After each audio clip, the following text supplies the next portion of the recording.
It's that time, ladies and gentlemen. It looks like we are live and in full effect. Greetings and welcome to the newest episode of the Rice Crypto Show. Today, I got a very special guest joining me for his 10th appearance on the Rice Crypto Show. 20 plus year master trader, the man himself, Gareth Soloway. We're going to go ahead and get things started. Make sure you guys smash that like button and a few quick messages from the sponsors of Rice TVX to make it possible to do this full time for you.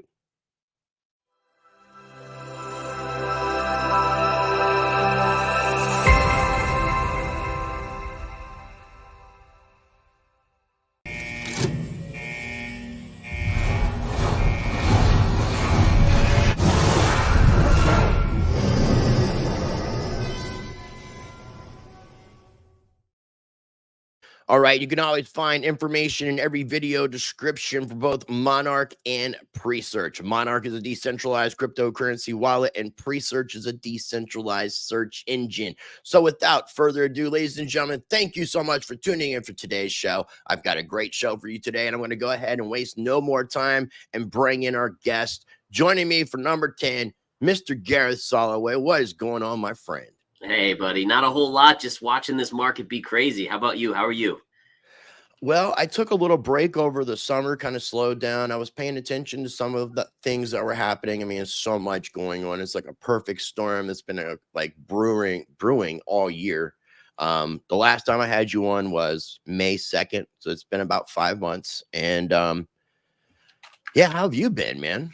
I'm good, man. It certainly has been wild with what's been going on in the markets, whether it's the Fed hiking, whether it's the dollar ripping, whether it's yields. I mean, crypto's been really, of all of the things, in a weird way, crypto's been a little bit more quiet over the last couple months. So very interesting times we live in, that's for sure. Very crab-like, very crab-like. Yeah.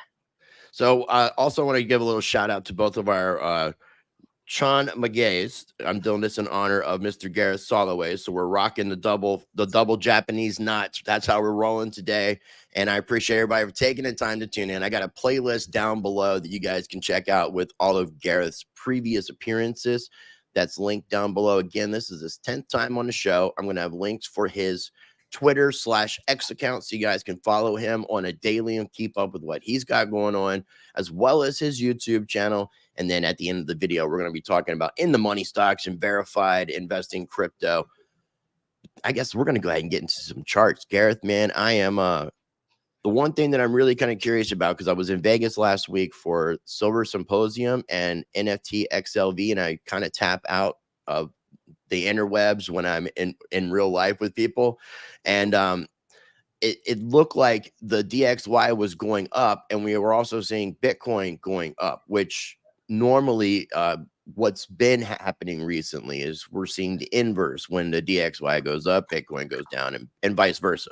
So Yep. the DXY is doing some really, really strange things. I think this market in general is doing, that's why I caught it, something strange is happening in the markets. Yeah, there's no doubt about it. I mean, the dollar has been on a tear. We know the 10-year yield has gone nuts to the upside. And really, like you said, I think Bitcoin hasn't really been as correlated to the dollar, to yields, even to the equity markets as it has in the past. And that's number one, a good thing for crypto, or at least specifically Bitcoin, because you don't want it to be, basically you don't want it to be a risk asset and behave like a risk asset. Eventually digital gold, so you want that inverse relationship to the dollar. But right now, honestly, I don't know if it's more that people are just kind of putting crypto and Bitcoin in a class of its own, or if it's more to do with what's going on in the equity markets and the pressure potentially that the yield move has put on banks and the debt crisis in the US.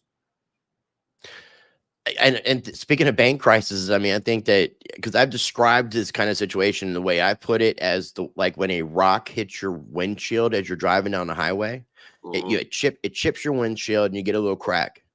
Right. But if you don't get that windshield fixed after a little bit of time, the heat, the cool, the change in temperature back and forth, that window is going to start to spider web out with the cracks, and the cracks are going to get worse. And I feel like with where we're at, we're still going to be seeing some more collapses of banks, because I still feel like this is a consolidation as well. There's lots to talk about a recession, depression, which we've been talking about since you've been on the show. It's kind of just a culmination of where we're at with this perfect storm. So what the hell is going on with the dollar? Yeah, so amazing with the dollar, and I think it's a culmination of basically people being off sides. Like I think earlier in the year when we talked, everyone was so bearish, right? Everyone talking about how the dollar, it was de-dollarization. The BRICS countries were meeting to kind of find an alternative to the dollar, and essentially the markets have a weird way of when too many people get lopsided on one side of the equation, it goes the opposite way. Part of that is short covering. Part of that is just the nature of asset prices to do what people don't think they're going to do. And so we can see that starting in July, we put this bottom in on the US dollar, the Dixie, and it's been straight up since. In fact, I want to show you this because this is stuff, and I'm just like addicted to this type of thing. So we are now on our 12th up week in a row in the US dollar. Now, that has only happened one time in the last 20 plus years. It was in 2014. Now, interestingly enough, look at the date when this up move started. It was July 17th. So basically the third week of July that the up move started. Now, if we go back to 2014, let's go all the way back here to 2014. And this is where things get really interesting. All right, here is the up move that began. This is the last time we had 12 up weeks in a row. When did it start? The beginning of the third week in July. So amazing that the two times we've had 12 weeks up in a row in the dollar, it started at the exact same time of the month of that particular year. And that's 2014. Fascinating is that we look at the up move, it's about 8%. So the dollar rose in 2014, 8%. We currently are up about 8% in the US dollar. And then look at this. If we follow this trek, that means the pullback will be two weeks of pullbacks starting next week in the dollar. And it will coincide exactly with this week in October when it did in 2014 and the next week in October. So there's this weird, it's almost shocking to see how things repeat weirdly enough to almost the T within the time frames of the US dollar. Now, I will say this is that the other thing to point out is if we go to the weekly chart, look at what we also just hit. There's this trend line going back to the 2021 lows that goes right through these lows.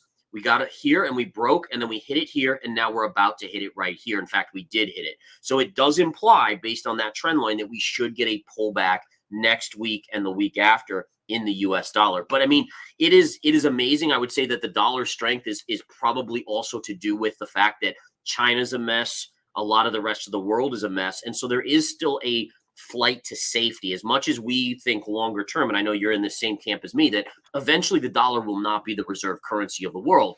But at least for now, it is still the main currency. Therefore, when things are uncertain globally, people will still buy the dollar. Well, would you agree that it's because of the liquidity that it has? Yeah, liquidity, It's the absolutely, most liquid asset as far as it is, I and would think. it's still the most trusted. Even though I do think that sometimes we live in a little bit of a bubble where we're surrounded. I mean, we're in this group where we do think that there is eventually de-dollarization, where we see other countries doing this, and so we think it happens a lot faster. But in reality, when something becomes not the reserve currency of the world, it doesn't happen in a year. It happens over the course of multiple decades, and we're really just at the starting point of that. Yeah, I couldn't agree anymore, 100%, because yeah, it definitely takes time. And I mean, there was obviously all that talk of BRICS nations several months ago, but since the dollar's been strengthening, you're not hearing that narrative even kind of pushing anymore, it's interesting. And would you think though that this is like, because I still feel like we're at the end of this fiat cycle. Is this when you hear the term, the strength of the dollar is will be the death of the dollar? Is this kind of what we're seeing?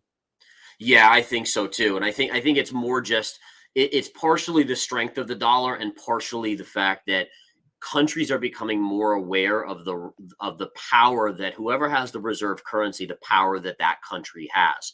And you're seeing these countries like China and obviously with Russia and Ukraine and everything like that, it can be weaponized. And I think there's this push between a lot of countries to say, hey, listen, we don't want, we might be friends with the US now, but who's to say in 5 years that we still agree with them? And therefore we have to be careful about them being able to weaponize the US dollar.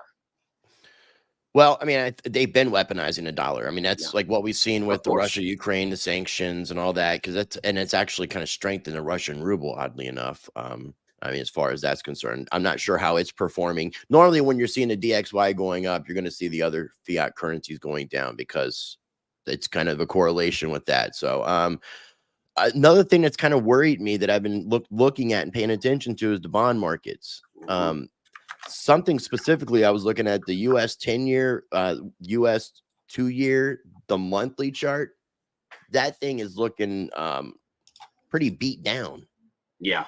Yeah, and what's interesting about, so this is the 10-year chart we have up right now, and this is the monthly chart here, and we do have a similar trend line that should tell us that we're closer to at least a pullback in yields than not. But again, it's important to recognize that that doesn't tell us where we'll be in 6 months or 12 months from now. It just kind of gives us an idea that we probably are due for a pullback in yields. It's actually starting today. It looks like it is. We initially soared this over the overnight period in the 10-year, and we reversed. We now potentially are putting in a topping tail here, so it's something to watch. We might get a little bit of a reprieve on the US dollar. But I will say this is that when it comes down to yields and the 2-year and the 10-year, always remember, folks, is that when it inverts, which is where we are now, we have an inversion in the But I yield think it curve. re-inverted Right. just recently. Yeah, so right. So usually the way it works is we have an inversion in the yield curve that tells us that eventually we'll hit a recession, and then when it uninverts is actually when the recession comes historically. And so I Right. think that's something to just keep in mind, because everyone expected, once we heard that, oh my gosh, the yield curve inverted, well, that must mean there's a recession here, and it's actually not true. It's when it uninverts that you want to be more worried.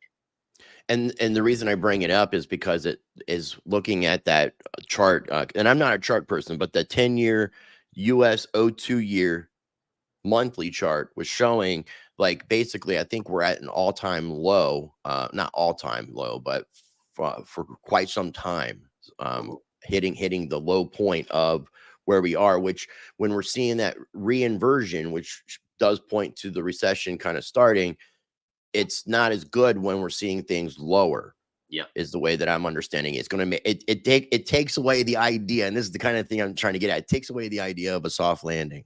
That's right. That is exactly it. Exactly. And I think also, when you see these longer end yields like the 10, the 20, and the 30 going up, it's also telling us that the hopes that the market had was that we would see the Fed lowering rates sooner than later. And now the market seems to be finally accepting the fact, and this is why we're seeing such a big run recently in the 10-year and the 30-year and the 20-year, is that we're finally accepting the fact that rates probably will remain higher for longer, which was, I mean, the market's just, I mean, I still remember early in 2023, the general consensus was we'd see rate cuts by the end of this year.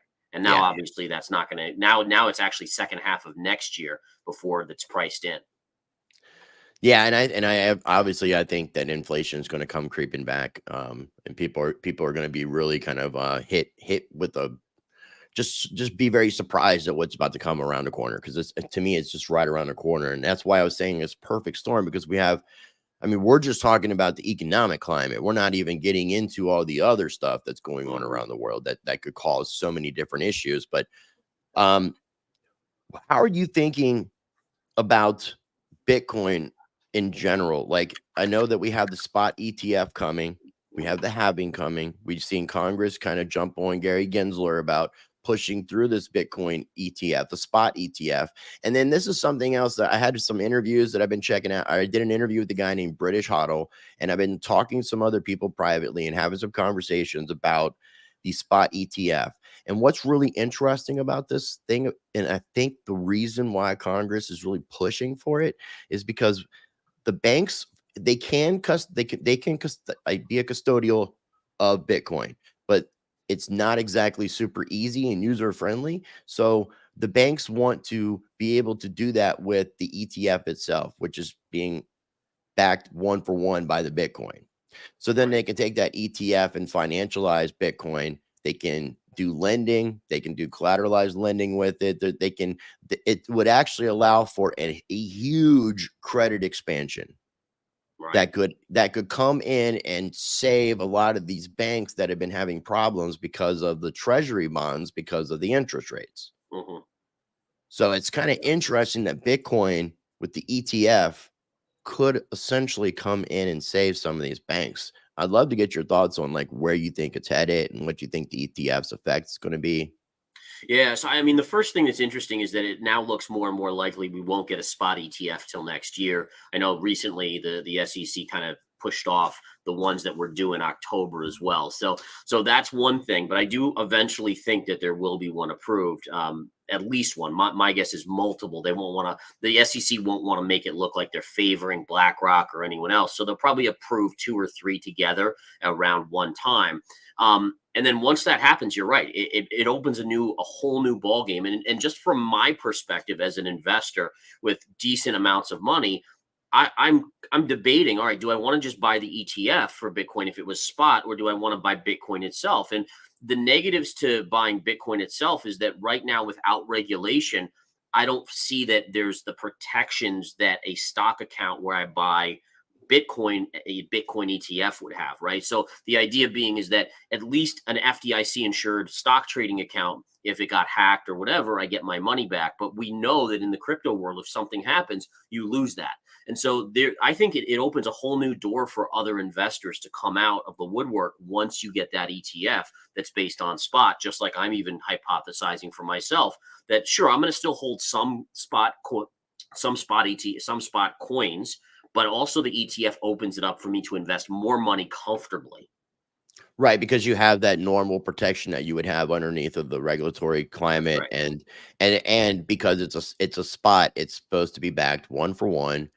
That's right. And hopefully we'll see tokenization of these things, and then the whole thing will just be transparent. You don't have to, you can just, you don't have to trust anybody. You can just verify, because I'm sure, like, because when we talk about the gold and silver spot ETF market, we don't know if like CME and these different exchanges actually have all the physical gold and silver. And that's Right. been a That's the question. question. Yeah. Like if enough people come to cash out their ETFs, is there going to be enough to back it up?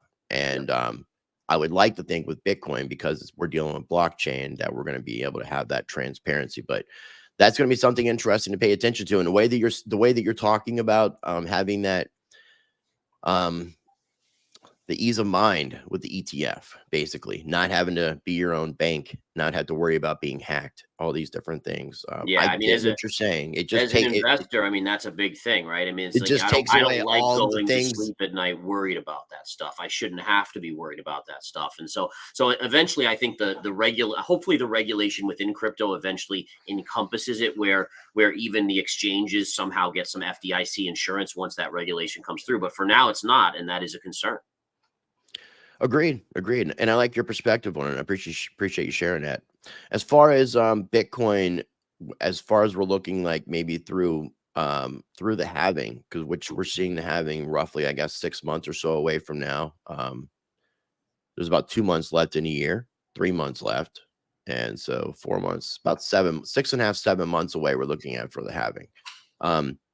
Curious, like, where do you, a lot of people have been speculating once we get the Bitcoin ETF approved that Bitcoin is just going to literally go parabolic. Some people are calling for like 200K, 300K. Some people are calling for 500K, and some people are calling for this within the next year, if not shorter. I'm Right. just curious, like, are these people out of their mind? Is there some relevancy to a 500K Bitcoin in the next year?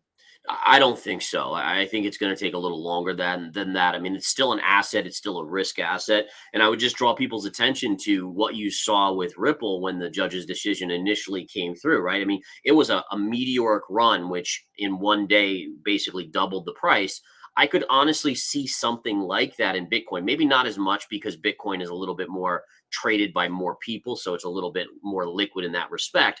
But notice what happened. I mean, the hype was that, oh my gosh, God and goodness, this was approved, and then it all of a sudden comes back in quite a bit. So I would just caution people. Usually, these sort of narratives are used by the bigger players to unload into, and then they wait for it to pull back and rebuy. I know that's what I've done in the past, is where when you get these type of pops, you kind of know it's going to happen because people are so excited about it. They're almost showing their hand, like in poker, their cards are facing you. You're like, okay, all these people are going to jump in thinking it's going to go to all-time highs.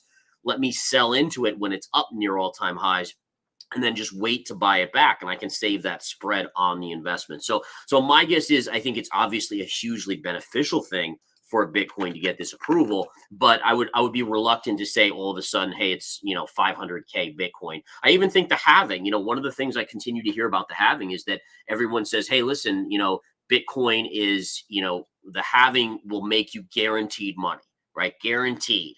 And there's nothing in investing that's guaranteed. And as No. an early investor, when I would buy something thinking it was guaranteed, it never was. And I usually ended up getting whipped out of the trade and taking a loss. So I do think ultimately longer term halvings are very, very important. It obviously lowers the amount of Bitcoin on the supply side. But I still would caution people that it's not the end all be all. It doesn't all of a sudden make this 100K Bitcoin. No, but to me, it's an interesting combination because at the same time you're having a reduction of the supply of Bitcoin that's coming out daily, which will reduce how much Bitcoin's available, and at the same time you're having these institutions buying up Bitcoin. Right. So if we didn't have one of the two happening at the same time, I could understand what you're saying. But this is where it's like this unquestionable time period, because we could get to a point where some people realize, like even these traditional financial institutions, like this is I call it the Hunger Games for Bitcoin, because it's a race to get as many Bitcoin as you can. Right. And I feel as obviously the institutions are doing that, and BlackRock is a big part of this, and they're helping to control the media. We're seeing a big shift in the mining aspects of Bitcoin shifting to positive for the planet. They're Right. actually talking about, because Bitcoin can use like flare gas and all these excess things that just get wasted that don't normally get used, that it's actually reducing emissions. Mm. That it's actually positive for the planet because we're taking this waste and we're using the waste, and it's better for the planet in general. So it's going to be really interesting to see how this thing plays out between now and the halving. But I agree. if we're in a traditional cycle, we should start seeing the bull market traditionally kick off like it's summer of 2024, maybe fall of 2024. But Yeah, who knows if that's and going to to be take honest, place that if does we're in a make recession. Yeah, and to be honest, that does make sense. Like, I mean, you'd have to figure in the first half, there's likely, I mean, if there's going to be an approval of an ETF, it probably happens at least by second quarter of next year. And so I think that's like key number one. And then obviously the halving comes in. And so the only thing I think that could derail this is if we got into a really nasty recession where the stock market, and that's kind of like my worst case scenario for Bitcoin, is that Bitcoin to me doesn't really have a lot of negatives, right? There's it's not like it's up for regulation. We know that Gary Gensler basically has said Bitcoin's a commodity, so that's cleared it. We know that spot ETF probably comes through, so itself it's a great asset in my opinion. But the negative would be, all right, what if the economy tailspins and the stock market drops 40%? Does Bitcoin withhold that selling and that fear and that panic in assets? And it might, maybe it does, but that would be the one thing that would be caution for me about whether or not this goes lower before it starts moving up again. But you said something that's kind of key there that I've been thinking about too as well. Bitcoin being a commodity, and if we see the markets doing what they're going to do, we see inflation staying kind of where it's at or up and down, and we're seeing interest rates staying high. Hmm. There's also a lot of talk that we're going to see the commodities market start to kick off. Right. Gold, silver, and that's kind of, if you look at the gold and silver charts, it kind of looks like, and it's about the spring in the next like 6 to 8 months potentially. And with that being said, with the spot ETF and Bitcoin, Bitcoin is kind of being looked at as a digital commodity. Right. So I think, in my opinion, and I'm going to go out on a limb here, but I think Bitcoin is going to perform well when the stock market and a lot of things are going down, because we're going to see this kind of bull run for commodities, and Bitcoin is going to be in that bull run. They're going to be a Right. part. It's going to be a part of that. And I think that could be one of the outcomes. Although I do say that there's a lot of retail that is holding on to Bitcoin, and I do wonder. I mean, retail generally tends to be more emotional, right? It's just the nature of the beast, and I do wonder if we get in a very panicky situation. Is there a point where retail throws in the towel? I don't know if there is, But I do still think that that's one of the issues versus with gold. It's a lot. I mean, you have a lot of big players and Federal Reserves around the world holding massive amounts of gold and even buying gold. So it just, that would be the only thing to kind of think about is that some sort of change there? Like, is it really unemotional in the digital gold, or is it still kind of a half and half where in the right scenario, panic could still cause selling in Bitcoin? Oh, you're right, man. Just going to these events that I went to in Vegas, and you talk about people throwing in the towel. A lot of people come up to me, and I'm not feeling it, but they're feeling it, like Yeah. questioning crypto. Yeah. And a lot of people are. This is kind of like this moment in time where people have to like really understand if this is something, why you believe in it, and what your convictions are, and stick to them. Because I mean, the reason I got involved in the whole crypto, gold, silver aspect was to hedge against the dollar and what was and where we're at now with Yeah. what's coming, and trying to have that financial sovereignty, basically. And yeah, So, it's and interesting that you one bring thing that up too, because I would just sorry, and one thing I would just point out too that has me a little bit perplexed is we always talk about, oh, the big players like BlackRock are starting to accumulate Bitcoin and doing all this, and I would just say, well, why isn't Bitcoin going up more, right? I mean, Bitcoin again, yes, it had its run, but that was when the stock market was running up. Basically, since the stock market's headed down, it's also headed down. If there's a big players that are accumulating with big money, why is price not reacting more positively? if I the don't know the answer to that, to be honest. well, I mean, I don't know how this works, but if you buy over the counter and you're buying from, like, let's say miners are selling directly and you're buying OTC, is from what I understand, those kind of things don't really affect the markets. Yeah, and I think you're right. But the question, I mean, are all the institutions? You got to figure it's more than just a BlackRock, right? It's Oh, probably it's Vanguard's got more than 100, BlackRock. right? Vanguard has more than BlackRock. That's the Exactly. It's probably hundreds of institutions are slowly inching in, knowing the outcome. And I'm just honestly, I'm a little surprised that like who's unloading to compensate? Is it the U.S. government because they seized all these bitcoins, or is it just retail that's kind of getting washed out here? probably a combination of, Yeah. probably, honestly, because they're, like I said, you brought up a good point. People are questioning Bitcoin and cryptocurrency. But again, this is a time for people to reflect about why you got involved, Right. and really reset yourself as to like where your mindset is at when it comes to these technologies.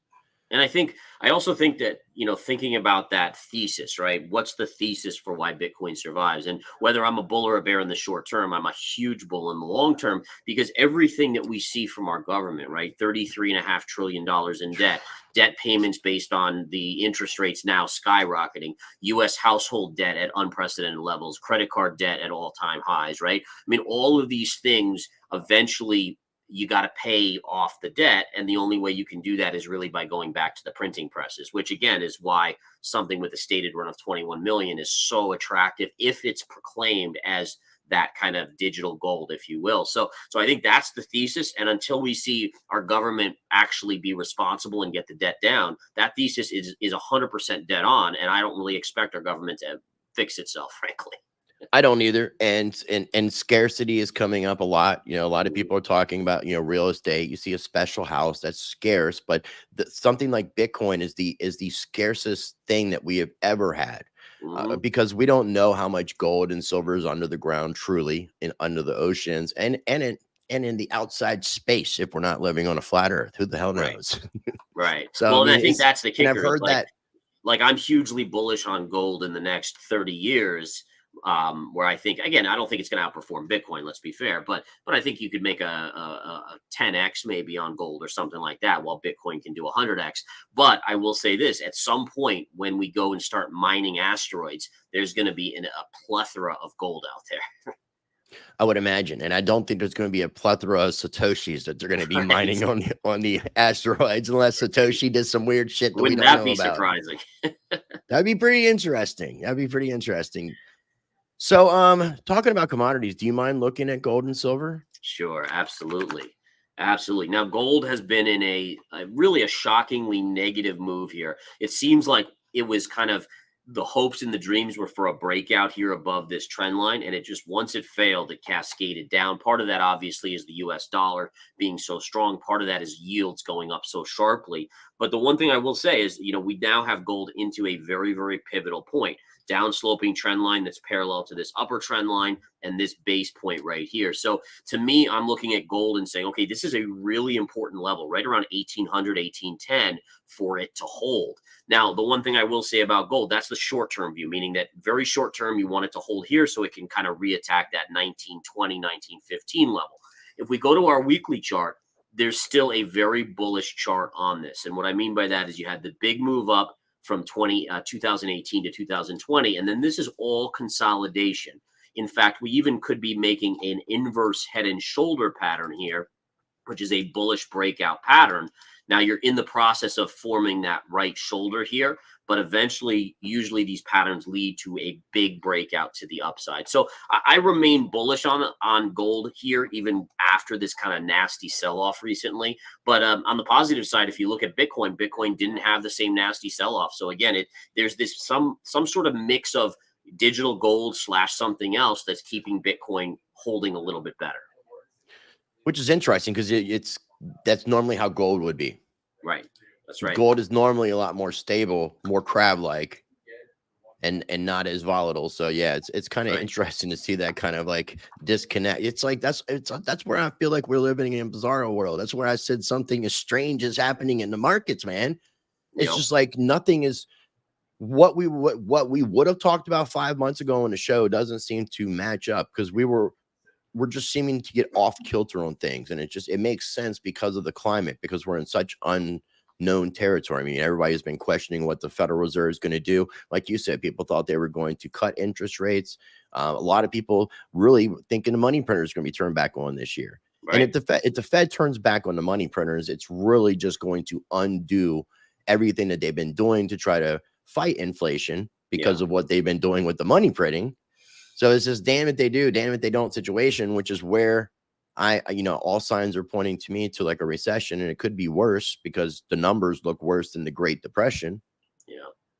No, you're right. You're right. And that's why I've been gold, silver, crypto. I've been telling people these are the things that you need to diversify with. This is my personal recommendation to people.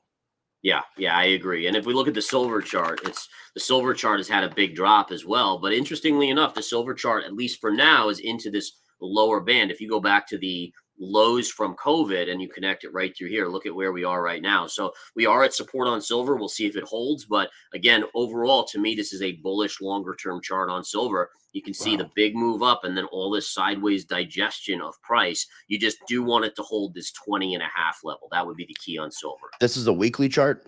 Yeah, the weekly chart. Correct. Okay. I didn't realize silver was touching $20 an ounce. That's insane. Yeah, just below 21 right now. Really remarkable, man. It's had a look at the daily. It had this huge with gold. It dropped. Basically, you're talking like a 15% drop in silver just in the last 10 days or so. It's been nasty for the metals. Nasty. Well, it's uncertainty. Again, people don't know what to do. But I think once it's starting, like you're saying, it's starting to set in with that the Federal Reserve is not going to be lowering interest rates this year. That's right. And so people are going to have to look into other assets. And I think we're going to see like a form of stagflation going on. And that's where I think the commodity market's going to kick off. I agree 100% with you. And by the way, interestingly enough, oil too, right? I mean, we're seeing a big drop in oil today, although it is hitting support, but I still, it goes along with what we just talked about with gold as well. I think when gold, just before this down move in gold and silver, people were like, oh, this is going to be it. This is going to be the big breakout. Everyone was banking on that. And then the market has this funny way of being like, no, I got to shake out the weak hands first, dumps it out. Well, right here on oil, we were up to $93 to $95, and all I heard was, oh, it's going to 100 within a week, then 120. And what does it do? It does the exact opposite and drops to $85 a barrel. So just amazing how markets work and how, as an investor, we always have to remember that and say, listen, you don't want to be, if everyone else, and you do this too, right? If everyone else is telling you something and saying this is what's going to happen, that's where your bell has to go off in your head and say, wait a minute, this might not happen. Well, if enough people are saying it, usually the opposite happens too. That's right. That's Now, right. let me ask you, since you got the oil chart pulled up here, with the oil going down, is that correlated to the DXY going up? I think it is to some extent. Because the reason I'm asking is from a geopolitical standpoint, does this make, because the Saudis are like, I guess, raising price on oil and Mhm. limiting how much oil can be dispersed or whatever the situation might be. Does this make the oil back, kind of like, even though they raise the prices, the dollar strengthening, it kind of normalizes things where the US isn't in fact paying more for the oil? Yeah, so I think it's interesting, right? So That's where the the U.S. weaponization comes in. Right, right, and I think that one of the interesting things with oil is it's more driven by, to me, rotation of capital is one of the key things, right? So going into, if you look at when oil began to run up, right? So let's go to the S&P 500. So check this out. The S&P 500 topped in July, and then it's since then it's been in a downtrend. If we look at oil, when did oil start making its big up move? In at the end of June into July. So there's a rotation of capital where people started to say, hey, listen, these magnificent seven are way overdone. You know, the prices on the tech stocks, we've had such a big run in the NASDAQ. And I think they started to rotate. And I remember listening to various shows like on CNBC, and it was all about, hey, you got to be in the oil stocks, you got to be in the oil stocks. So the money was rotating. Then you throw in the fact that we obviously have seen a strong dollar, and now interest rates popping. I think the rollover here is more to do with people saying, oh my goodness, interest rates are so high, there's a no-brainer recession coming. And so it's the demand side starting to get concerned, where people are now saying, wait, if we have a recession in the US, we know China's a mess, we know Europe's a mess, we know most of the world's a mess. You throw the US into a recession, and now that makes sense why price of oil comes in. So it's kind of super weird how this works. In fact, if you go back to 2008, the US stock market was beginning to roll over, and we actually saw a massive run in oil. In fact, if we go to our monthly chart, here you can see it right here. So this is 2007 when the US stock market was topping out, and then look at the run in oil. And then once we got to the point where, holy cow, we're going to have a bad recession and really a financial crisis, oil collapsed. And this is very similar to what we've seen recently with oil. And now people are starting to realize, uh-oh, this isn't the place to be. And that's why I think, yeah, we'll get bounces, but I think oil's going lower. I think so too. I think so, because I mean, again, we're seeing a lot of things being weaponized, and Yeah. oil is one of them as well. And so it's like we're Absolutely. playing this really interesting game of warfare that's not involving anything kinetic. It's just using the monetary system, using supplies and demand. Uh, that's where I'm like really waiting for World War III to just break out, because the way everything's going, it just part of that perfect storm of stuff. You Yeah. had you had NASDAQ pulled up, or S&P. Which one did you have? I think I have the S&P, but I can do the NASDAQ for Well, sure. I had both written down. If you still got a little time, I was going Yeah. to try to find where you're looking, like, because I'm kind of feeling like both NASDAQ, S&P, all of it's just going to continue going down further. I think we're going to keep seeing lower lows. We'll see some upward, downward action, but we're going to keep seeing lower lows. What are your thoughts on where we're headed when it comes to the stonks? Yeah, so I'm in that same camp. I think that you're going to get bounces, right? I mean, it's just the nature of markets. Markets don't go straight down; they don't go straight up. One of the things I love to point out here is let's go to the weekly chart. And I always talk about this because earlier this year I was hearing, oh, we're going to go to new all-time highs, and I was looking at the charts and I just didn't see it. So look at where this was COVID, and look at the run, the pullback, and then where we topped out here, and we're starting to roll over. If you go back to the .com era, the almost exact same pattern formation. Here was your run for the .coms, the pullback, the huge bounce where people started to say, hey, we're going to go back to all-time highs. And then look at what happened. And so again, I don't know if I can zoom out enough to kind of showcase both chart patterns here, but there it is, right? I mean, this is just a much bigger example of Right. exactly what happened during the .com collapse. And so to me, this market is likely headed lower and potentially much, much lower. Okay, potentially, but more than likely, all Yeah, signs yeah. point I to mean, I'm in yes. that camp. I am So in that camp. S&P is looking the same way. Yeah, S&P looks the same, and again, if you look at the psychology of the market chart, which is a great chart to look at, this is kind of exactly what the psychology of the market chart looks like. You get the big drop, and then the rally causes complacency. Everyone assumes you go back to all-time highs. Everyone gets long, and then the rug gets pulled, and that's where the bigger move down comes in the charts. Okay, before I wrap things up and give you a chance to talk about in the money stocks and verified investing crypto with Bitcoin, one more thing I want to ask you is, and I meant to ask you this when you were talking, when you had the charts pulled up. Mm-hmm. The last time we talked, I believe you were still in the idea that we were going to go below the 15.5 area. Right. Are you still feeling like we're going to hit those kind of numbers, even sub 20? And if you do you have like any sort of, I hate doing this to you, but do you have any sort of time frame in mind? Yeah, so for me at this stage, the spot ETF is a really positive development. I still think it's possible we go below 15 and change to make new lows on Bitcoin, but for that to happen, there would have to be some sort of financial catastrophe where, like I said earlier, if the Nasdaq all of a sudden drops 40 or 50%, and we really go into this kind of financial crisis like we had in 08, 09, I do think the panic would bleed into crypto, and we would likely see a move below that 15,000 level, maybe even touching 10. But if we don't, I mean, if the NASDAQ is only going to pull back 20% or so, then it's very hard at this point to figure out why Bitcoin would drop and take out those lows. Time frame wise, you would assume it would be in the next, kind of like what you're saying, in the next 3 quarters or so, if it's going to happen. I do think once we get into the second half of next year, if it hasn't happened, then it's getting to the point where we should already be well into a recession by that point. So if we're not seeing that, the market will start to price in coming out of the recession, which will usually be an up move for Bitcoin. And that makes sense. It does. It's just such a crazy time. And I don't get, and like we were talking like a lot more frequently. So I just feel like I got to rush through so many things with you, man, because I enjoy my time with you. I know, buddy. I know I've gotten so busy, but in a good way. It's just, No, I it know. is And tricky. congratulations on that. Thank you. Speaking of, I've got, again, links will be down below for your Twitter account. People can follow you at Gareth Soloway. I encourage people to subscribe to your YouTube channel. This is linked down below. Let people know what they can find with In the Money Stocks and verified investing crypto. We can start with In the Money Stocks. Yeah, sure. So In the Money Stocks, that's where I put out my trade alerts for stocks and ETFs. That covers commodities as well.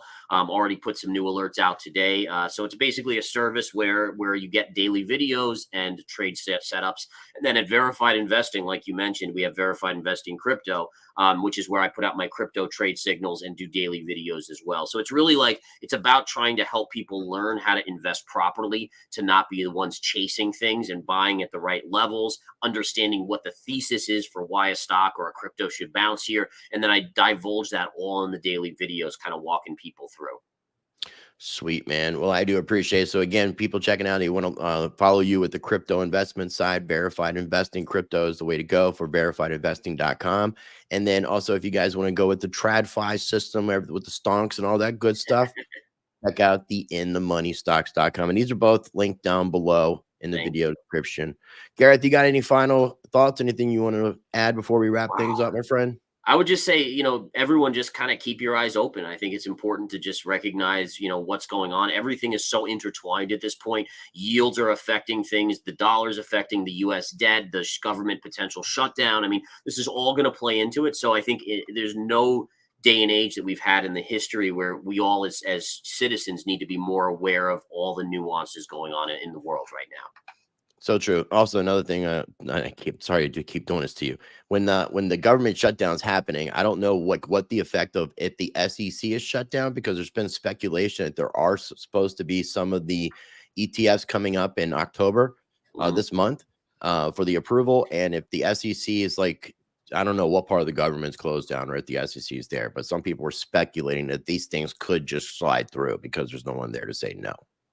That would be I don't know if there's any relevancy or if that could actually happen, but just thought I would add that. So yeah, I think there's always a possibility, right? So I think us as investors, just make sure you diversify. I think that's, if there's one thing I've learned in my trading career, is diversify. Don't put all your eggs in one basket, because you just don't know what the heck's happening in this day and age. Very much so. Well, thank you again, my friend. I'm going to go ahead and end the stream on my own. I appreciate you taking the time to join me for our 10th interview together, and I look forward to our next one, man. And I want to let you know when I come down to the Florida Garden of Eden area so I can come by the studio and check out the facility. I love that, buddy. Have a great one, and thanks for having me on. You as well, brother. Much love. Much love. All right, ladies and gentlemen, I do greatly appreciate each and every one of you for taking the time to join in for today's live stream with Mr. Gareth Soloway. Again, check out the previous conversations that I've had, because the crazy thing is, like, the conversations that I've had with a lot of these people that trade, that deal with looking at charts, when you come back and watch some of the interviews that are even from a year ago, you would be really, really surprised as to seeing how relevant the conversation still is as to where we are today when it comes to the economic climate. Now, before I wrap things up, one thing that I wanted to share with people and let people know, because offering up a special for the end till the end of August, till the end of October. I don't know why I couldn't get that month out right. Going to go ahead and pull up on a screen share, ricetvx.com. You guys can check out my brand new website, got redone. When you head over here, if you haven't signed up for my mailing list, be sure to sign up for my mailing list. I want to get that going in the next week. I've been talking about it, and it's going to keep you updated with everything that's happening with all things Rice. Here at Rice TVX, you can also be sure to check out both of my YouTube channels, Rice Crypto and Rice Against the Grain. And you're saying, Rice Crypto? I am rebranding back the channel to Rice Crypto here on YouTube. As you can see, it says Rice Crypto and in brackets Rice TVX. And you can see Rice Against the Grain says Rice Against the Grain and in brackets Rice TVX. I actually got to fix something there on my website. But with that being said, if you go over to like Rumble, you'll see where it says Rice TVX and in brackets Rice Crypto and Rice Against the Grain. Since this channel that you're watching is focusing on the crypto and economic side of things, I figured I would just come back. The Rice Crypto show has always been a thing, but I figured it was time to rebrand back to Rice Crypto. So anyways, you can watch both of my channels directly on my website. You can find links for all my social media. I got my shop coming soon. I'm talking to people this week about getting designs started. So hopefully in the next few weeks, the shop will be available. But here's what I wanted to let people know about. And you can see some information scrolling across the bottom of the screen. You can get lifetime access to riceuncensored.com. This is going to be replacing my Patreon channel. You get access to both Rice Crypto and Rice Against the Grain videos, early access, unedited videos, no ads, exclusive content. There's a forum there for communication with the community. And I'm going to be able to do live streams, live AMAs, and much more. It's $7 a month. I'm in a beta soft launch. Going to fully launch this thing in the beginning of November. So while I'm still uploading videos and trying to work out kinks on the back end of the website, the user experience, I'm offering up lifetime access for only $100. If you're interested, you can email me at ricemediagroup@protonmail.com. Otherwise, you could join today for $7 a month. You have to go to the website, and the first thing you would need to do is to log in, create an account. Once you do that, you are automatically approved. If you want to do the lifetime access, email me at ricemediagroup@protonmail.com and put lifetime in the subject line, and I'll send you information on how you can pay. Otherwise, you can join today at $7 a month and get access to riceuncensored.com. Make sure you are subscribed here at Rice TVX if you're not already. Make sure you're subscribed over at Rice Against the Grain. This is the channel that features the formerly known as Stranger Than Fiction content, where I go down the rabbit holes of the stranger than fiction, talking about spirituality, law, history, fringe topics, and much more. And if you didn't see my interview with drag performer Kitty Demure, don't drag the children into this. I encourage you to check out that interview. Make sure you follow me over on Rumble, also on Odyssey. And that's about it. I got all the links down below in the video description for Mr. Gareth Soloway. So make sure you guys are checking out his Twitter account. My Twitter account you can find at RiceTVX. That is linked at ricetvx.com with all my social media information. Before we wrap things up, again, information scrolling across the bottom of the screen for the lifetime access. And I'm just going to highlight the last few comments. I appreciate everybody for taking the time to join. Let me see here. There was one in particular I was looking for, and I will find it. And this is it. It was Mr. Mike O. We met over at NFTXLV. It was great meeting you, my friend. It was great meeting everybody that I had a chance to meet. And let's see where we're at with the rest of the comments. There are patterns, signs, and signals that I've been looking for, and they did not match up this year. I feel you, Mr. David Brumbelow, my homie. Shout out to Mr. David Brumbelow. He gave me a ride to and from the airport for my Las Vegas trip. I appreciate you, my friend, and I'm going to get in touch with you about hanging out. So, Johannes, I appreciate you tuning in. Gulag, appreciate you as always.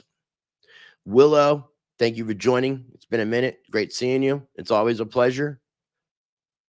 Mr. Paulie P, it's always good to see you. Hit me up. Let me know when you're going to be back in the North Kakalaki, my friend. I would like to schedule a meetup, a gathering with some people while you're in town. That would be great. So we can have you involved. So hit me up. David's local. We got some other people that I've met that are local, and I would like to get this thing kind of going. So ZL, thanks for tuning in.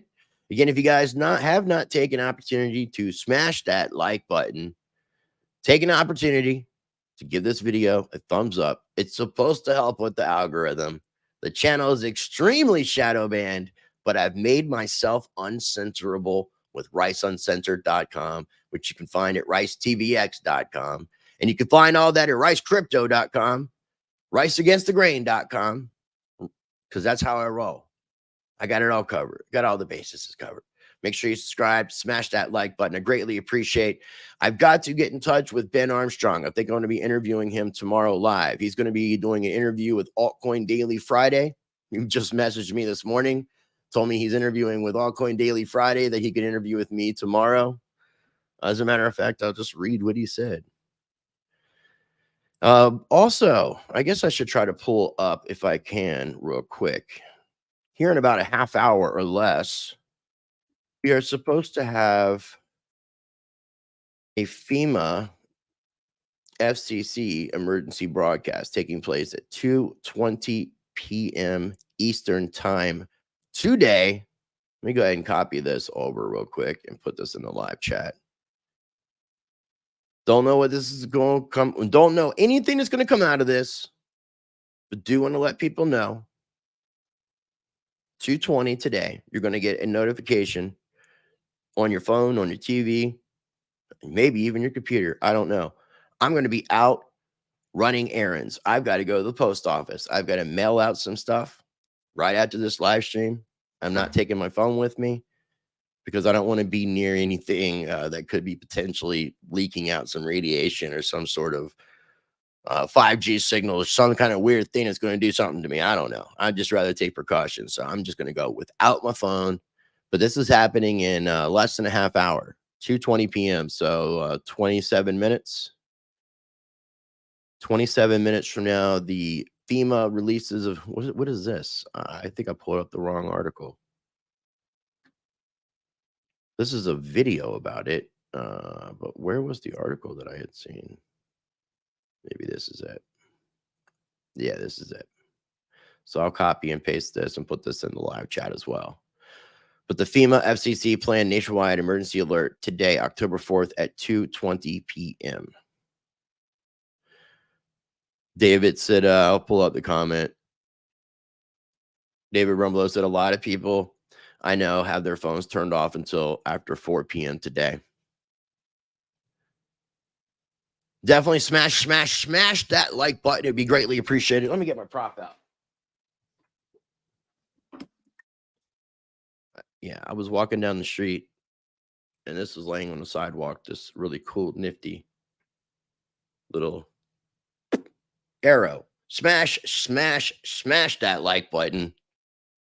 Let's wake that algorithm up. Let's get out of the shadows. Thank you to the new subscribers. Oh, so the Ben Armstrong stuff. So Ben Armstrong messaged me today. This morning. I've got to give him a call this afternoon. He says, I'm doing an interview with Altcoin Daily on Friday. Unfortunately, my hands are tied now and I can't say anything about the case. So it's probably going to be pretty lame.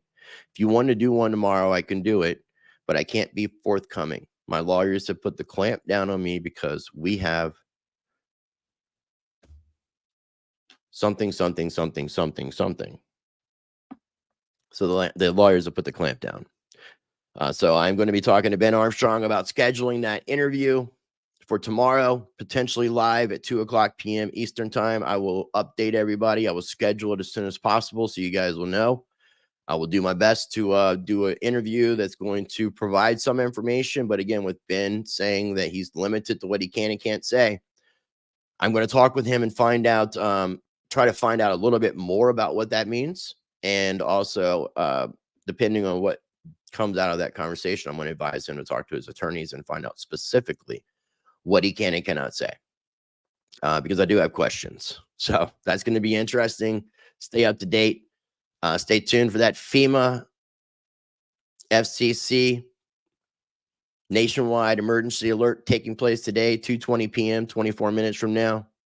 Daddy O says the service is so shitty at my house, FEMA can't even reach me. That is beautiful, but still, I'd turn your phone off. Or get outside, get away from the motherfucker. I do appreciate everybody ever taking the time to join.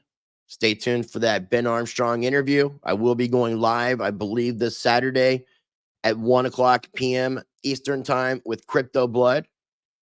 And I think we're still trying to decide what the topic we're going to be talking about, but it's going to be part of our uncensored series that we've been doing, the I Hate, I Love shows. So before we wrap things up, thank you for joining me today on today's live stream. I encourage you, as always, to be a blessing to others. Treat people how you want to be treated.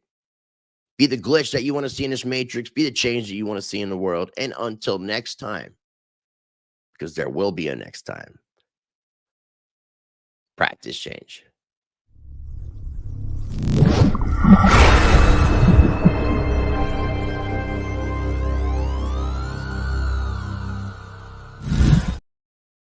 Booyah, Kasha.